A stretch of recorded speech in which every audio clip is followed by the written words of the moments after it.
Preseason week 1 did change some things. We've been grumpy old men for every single year we've made Dynasty, like, oh, the preseason, it doesn't mean anything, blah, blah, blah. But you have seen, and we've learned this, over the last couple of years, there have been at least some storylines or some hints of things that are legitimate. That have come to fruition once it comes to the NFL season. And so let's talk about these players. These players are affected by, what did you say? Like Chase Brown might admittedly be legitimate. Yeah, that's true. Yeah. Let's talk about these players, and let's talk about the impacts they're going to have from a Dynasty standpoint and how it's going to move your rankings. Make sure you drop a like and make sure you subscribe if you play Dynasty. We're trying to get to 15,000. But let's talk about Kendre Miller first. Let's start on the sad end, because Kendre Miller is the biggest 30-day faller on Keep Trade Cut. He's dropped like 42 spots.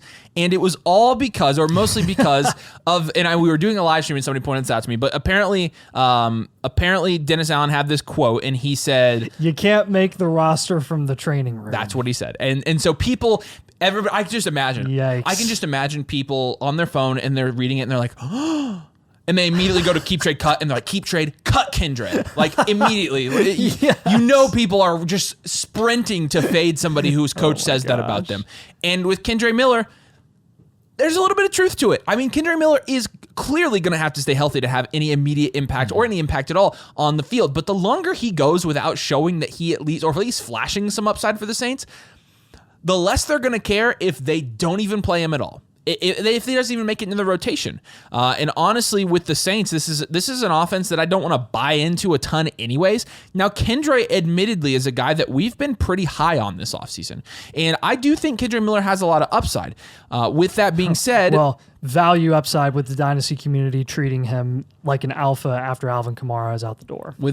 So with that being said, a lot of the upside comes from us playing the market rather than what he can actually do from a production standpoint. Correct. Because, I mean, the high floor, high ceiling guy in that offense is always going to be Alvin Kamara, or at least as long as he's there. Maybe it's just one more year. Yeah. But with Kendre, he's only 22 years old. He only played in 8 games last year, though. Only had 11 targets in 8 games last year. He sat out the preseason opener. Hamstring. Actually, did he get 11 targets with only 46 rushing attempts? Correct. That's not that bad. It's not, but he just didn't get a lot of volume even when he was healthy last year. And this was in a Saints backfield where Jamal Williams came in and really was not very good at all, like really inefficient, not near as good as he was in the Lions the year before. So he has the hamstring injury. Hamstrings are not good, but he's young. But with that being said, he's competing with Jamal Williams still, and he's the thing was, I just didn't see an avenue where he didn't take that job from Jamal Williams and get a ton of value from the Dynasty community. And I guess I see that avenue now. But I will say this, I think we're slightly overreacting to this. I think that Kendre Miller, when he does get healthy, because I think he will get the shot at the running back 2 spot this year, just because of how inefficient Jamal Williams was last year. I don't think you're talking about that much of an uphill battle for him to take that running back 2 spot. And as soon as he flashes, he's going to have a ton of value. Yeah. Then we're going to have Brock Bowers that's up next here. And I'm so excited to talk about Brock Bowers because I finally kind of sort of see it. With how the Raiders want to utilize him. I mean, he's like a fun toy that they have that they just want to move him all over the field and just a toy. Yes, he's like a luxury item. He's like a Matchbox car that they just a luxury item would have been a lot more eloquent than calling him a toy. Fine, he's a luxury item for the Raiders, which they don't need luxury items right now. They have so many other needs on their team. But we play fantasy football, and at the end of the day, if Brock Bowers is going to get opportunity there, then I'm all for it. Because when you saw this preseason game again. Take everything in preseason with a grain of salt. Devontae Adams was not on the field, but they had significant... Gardner Minshew was on the field for quite a while. He had significant playing time. Aiden O'Connell only played a series as, you know, the starter, the first guy on the depth chart there at the quarterback position, which I think Minshew's going to take that starting job when it's all said and done. But with Bowers... It was fun to see them run a ton of 12 personnel, where Michael Mayer and Brock Bowers were both on the field together, with Jacoby Myers getting a significant amount of targets and opportunity there as well. And when you saw Michael Mayer lining up as your stereotypical traditional tight end, right? You also had Bowers sometimes lining up on the line with Mayer, but more often than not, he was lining up as a receiver in the slot or on the outside, or he was in the backfield, just like he was in Georgia, running routes out of the backfield. It was crazy watching him run all over the place. Like, if anything, it was entertaining. It was actually probably the most entertaining preseason game that we saw in the first week of the preseason over the weekend. And it really, I mean, a lot of it was because of Bowers and how Minshew was wheeling and dealing and getting the ball to a bunch of different assets there in that offense. But I think when you saw that, you were you finally had a little hope with Bowers and what he could do from a production perspective as a rookie, because you can look at his Georgia tape, you can see how Georgia utilized him in college, and you can say, oh, well, he's so versatile, he can do all this stuff. Well, how is that really going to translate in the NFL? Are they really going to use him that way? I think the answer is possibly yes. I think it's yes, and I think it's kind of scary how they could be utilizing him consistently there. I mean, he could be out there every single play.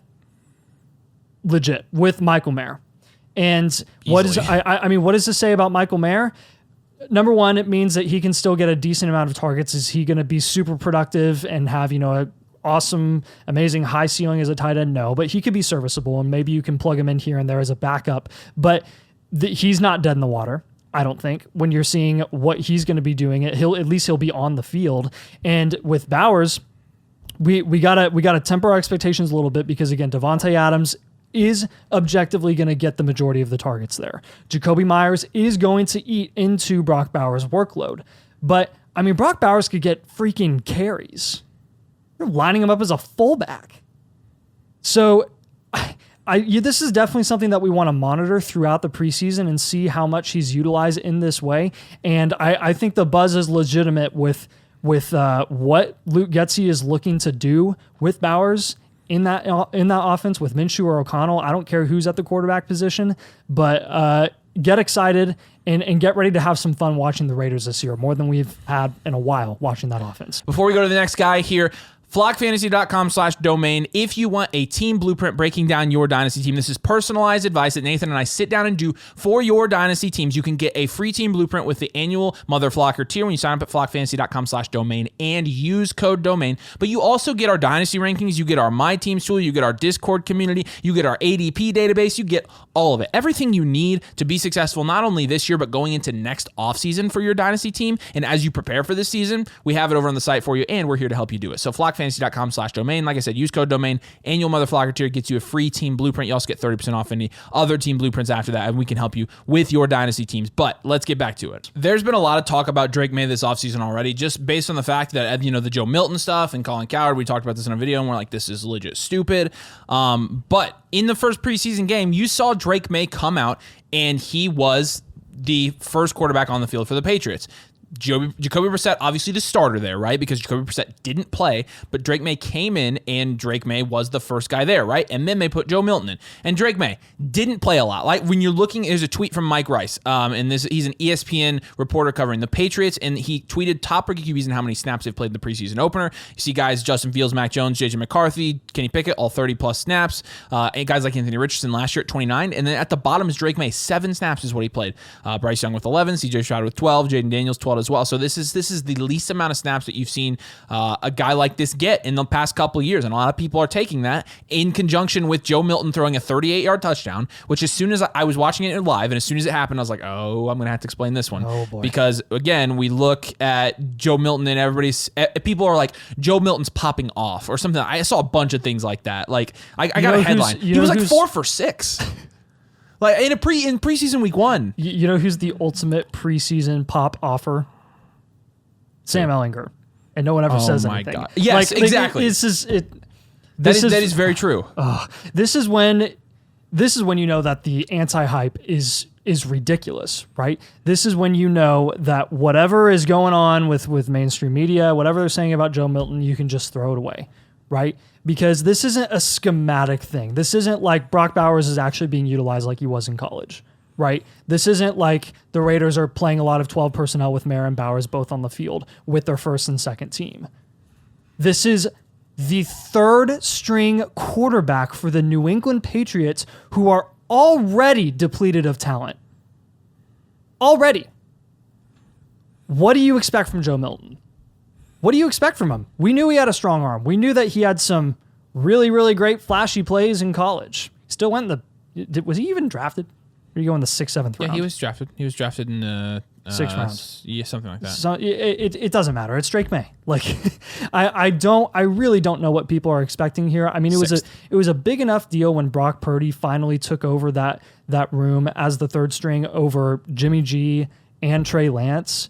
And that was like the outlier of outliers. We talk about this all the time. You do not bet on outliers. You sell the people that are projected to be outliers. And look, I don't even think Joe Milton has any value, but it's hurting Drake Maye's value, and that's kind of my point here. Drake Maye is a guy to where if you're a rebuild in Dynasty, I would just go ahead and get Drake Maye and just hold him. If you're not contending this year, Drake Maye is a guy that's going to go up in value because he's going to be the starter there in New England, and there's really not any doubt about that. But when you're looking at his Dynasty value on Keep Trade Cut, I mean, it's just been a very, very steady decline. Really no stop, really no ups, no downs, just steady like slope. Yeah, you could sit in a wheelchair and roll down and be like, wee. And that's where we're at with Drake Maye right now. And so I don't think it's necessarily warranted. I do think that we're overreacting a little bit to preseason stuff, to the New England Patriots kind of going through their entire process of slowly easing in their quarterback, which is normal for young quarterbacks.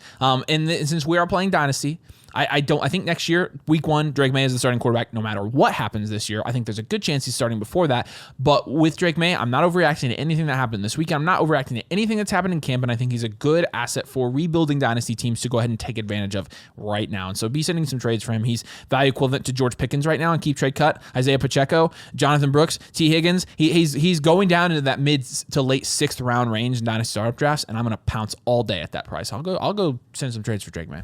Yeah, I think it's time to start talking about Adonai Mitchell too, because there are a lot of elements that go into us finally having this discussion with Adonai Mitchell. Yeah. The first one being that Nick Cross, who is a nothing burger, no name defensive back for the Colts, was a freaking idiot in 7-on-7s and decided to tackle Josh Downs and destroy his leg.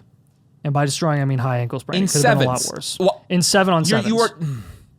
Ticks me off. Anyways, all that to say, Josh Downs is going to be out 4 to 6 weeks. He is probably, at the end of the day, the Colts are still kind of playing the long game, and they're probably just going to be conservative with Josh Downs, and he's probably going to miss the first 2 to 3 games of the season, and they're going to slowly ease him in after that. That is a golden opportunity for Adonai Mitchell to solidify himself as the second option in that offense way sooner than anyone ever expected. Even the people that are Adonai Mitchell truthers.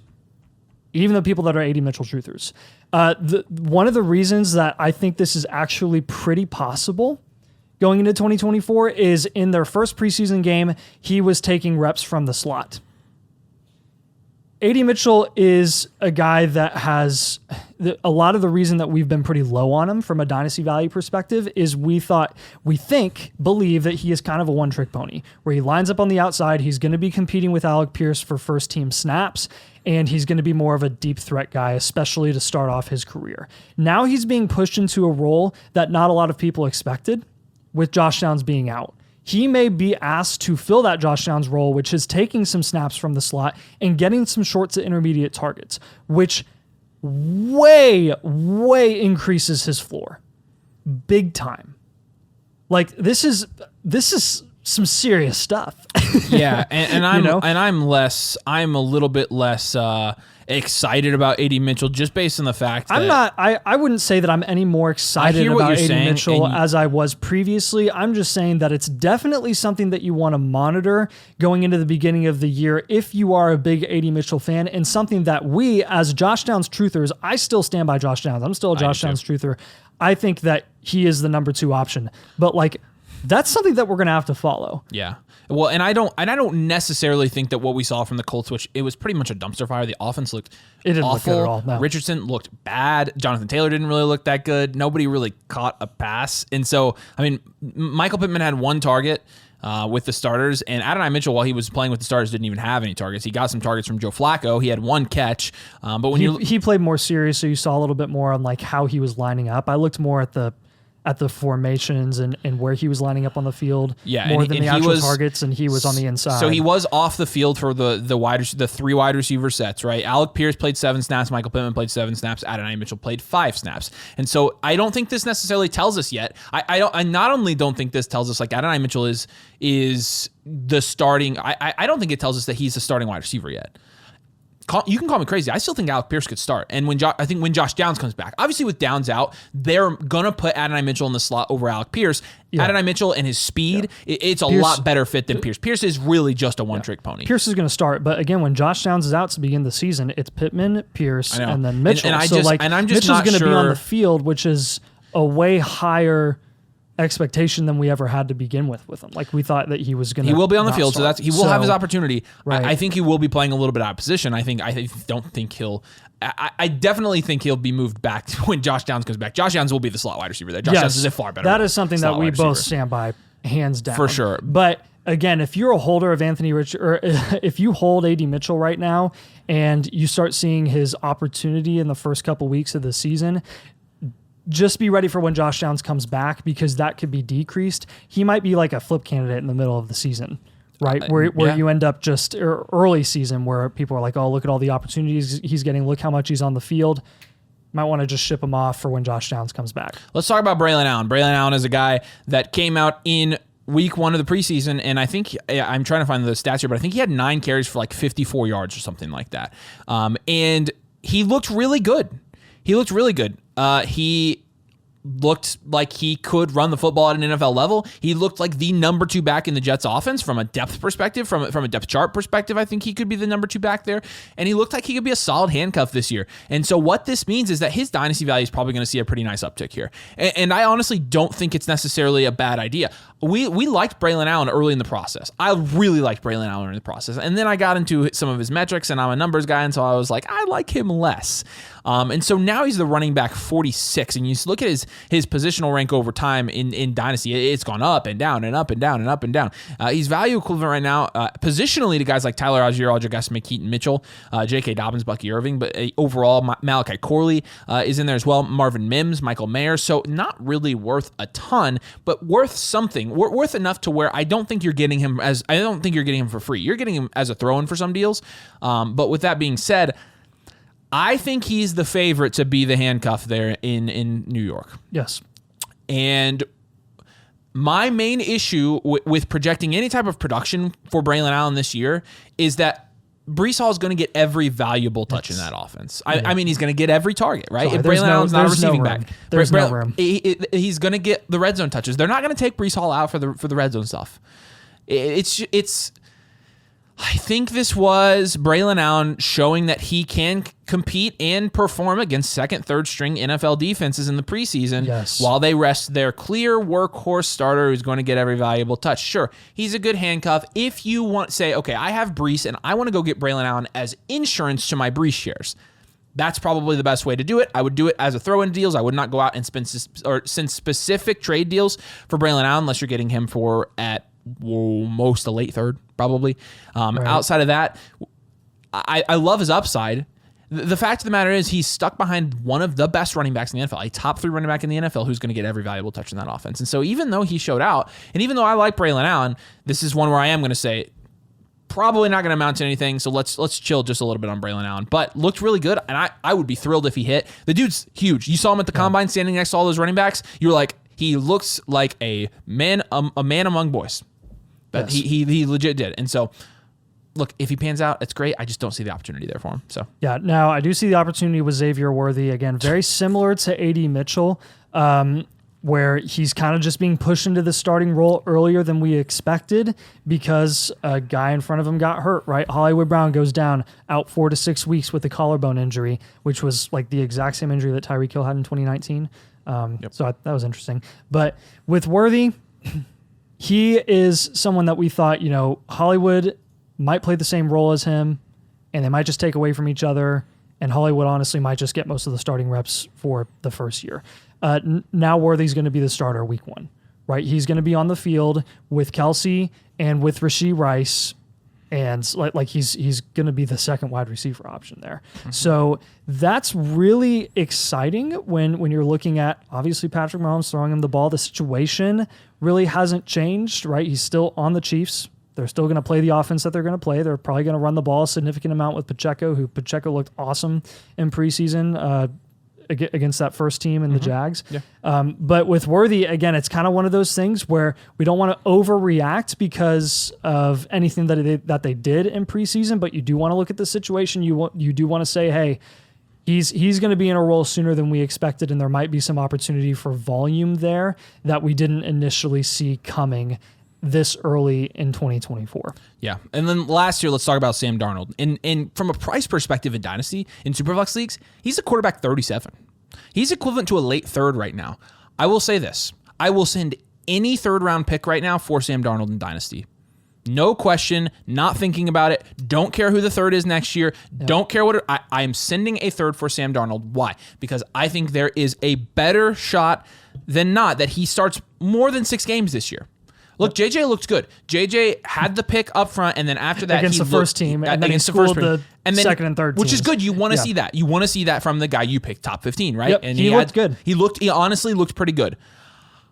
I think, in my personal opinion, non-professional, stupid, non-expert opinion, I think there is a small chance that Sam Darnold starts most of the year. Yes.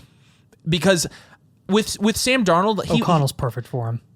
That's the thing. Perfect. He's in a great situation, one that fits him really, really well. And when you're talking about the Vikings, this is not a team that thinks that their contending window is closing anytime soon. They haven't built their team like it either, right? No. They've got good young weapons, but in terms of their defense, underrated defense, and in terms of the trenches, this is a team that has, in my opinion, this is the Colts 3 years ago. And they can do a better job than the Colts did. Yes, that's exactly what it is. But they already got their freaking quarterback of the future like we should have. Right. Now, with that being said, I think with Darnold, I think a lot of people are underestimating how successful the Vikings could be. Now, obviously, you can get JJ in, get him some reps, and you can call it, let this year be a development year. But could they be a fringe wildcard team in the NFC with Sam Darnold at quarterback? Yes. I think they could. And so with that being said, the absolute worst case scenario for sending a third for Sam Darnold, in my opinion, is he starts the first 4 games. And he does what Sam Darnold does, and we've seen this every time he's played. And in worse situations, in Carolina, of all places. Right. Start off super hot. People were sending first for him. Oh, man, people were pumped about Sam Darnold for MVP talk after week 3. Yes, I remember. Yeah. And then what was it after that? It was Sam Darnold might get cut. Yeah. And granted, that was a worse situation. I think the worst case scenario here is that you send a third for him and then you flip him after week 4. If you really think that they're not going to, but let's see. I want to look. The Vikings' first 4 games are against who? You're probably going to have a North game in there, but let's see. Giants, Niners, Texans, and Packers. That's actually not. It's not that Giants bad. Giants isn't bad. But then you go Jets. And then you go Lions, and then you go Rams. Like, I really think there's a chance that they think, you know what?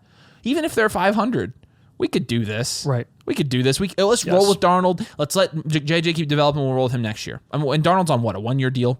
I don't think you're going to want. I mean, but again, a third. If he ends up starting the whole year, your third paid off because you got a guy that is your backup quarterback. But we've known this from Sam Darnold, and I mean, I think a lot of people have either A, forgotten, or B, they haven't been playing long enough to remember when he was actually relevant. He was just kind of hanging around the 49ers for the last year, but he is a guy that can be somewhat productive. He's not the backup that's going to come in and get you 10, 11 points every single game. There are times where he's going to score 21, 22 points. You saw this in 2022, right? Going back to 21, 25, 35 points. And so he has some ceiling to him. And again, for a late third especially, I think that's a killer value right now. Mm-hmm. So, and these are all guys that, again, we're not going to totally freak out yet. We're not going to totally buy in on these guys yet, unless it's something as straightforward as send a third for Sam Darnold. But things... It's just like monitor. Yeah. Keep an eye. Yeah. Make sure that you're following what's going on with these offenses. Yeah, watch list. There you go. Yeah, there you go. So do us a favor, drop a like on the video, and make sure you subscribe to Play Dynasty. Also, get a team blueprint at flockfantasy.com/domain. Use code domain, choose the Motherflocker tier. You get a free team blueprint with any annual subscription when you use code domain. You also get 30% off any extra blueprints, including Blueprint 2.0, which looks amazing. You get our Dynasty rankings. You get all of our Dynasty tools that we have over there, including the My Teams page, and you get one-on-one advice from Nathan and I, including our Discord community. So, like I said, flockfantasy.com/domain. Use code domain and sign up. Appreciate you guys. We'll see you later.